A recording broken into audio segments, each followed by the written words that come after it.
Hello everyone, today we are talking to you about the S word, stress.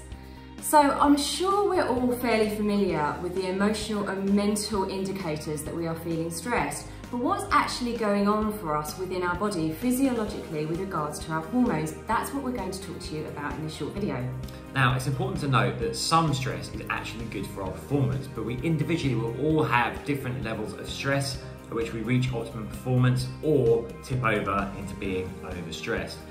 What we should know though is that prolonged high levels of stress have many negative health impacts. And we're going to dive into why there's so many physiological factors going on. It's useful to understand what we call the stress hormone pathway. So when we're stressed, we produce like a cocktail of hormones and neurotransmitters. The main one we're going to focus on here is cortisol. Now, what's interesting about cortisol is it's produced from the same mother hormone, progesterone, as our androgens, our sex hormones like estrogen and testosterone. So when cortisol remains raised consistently, it's obviously using up the supplies from progesterone. We have less available for our androgen hormones.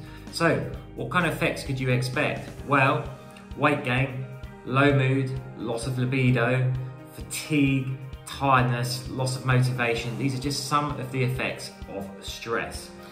Exactly, and obviously because we've got low serotonin and low endorphins, we're also going to be feeling really low and depressed, and it becomes an incredibly vicious cycle. So you can see how we can get locked in to this stress response over and over, and that's pretty much what we're all experiencing in modern day society. So what can we do about this? Well, we're going to share 5 tips. There are many, but we're going to share 5 tips with you right now to help reduce the impact of stress. The first one is minimize stresses in your life. We're talking about social media, we're talking about the news.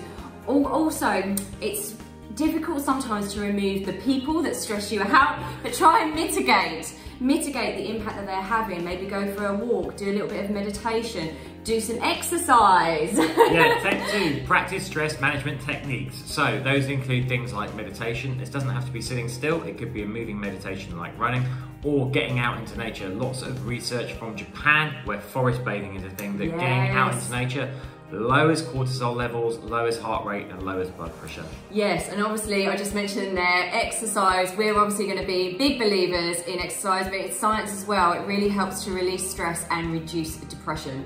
Practice individual spirituality. This is stuff that focuses you inward and connects you with yourself.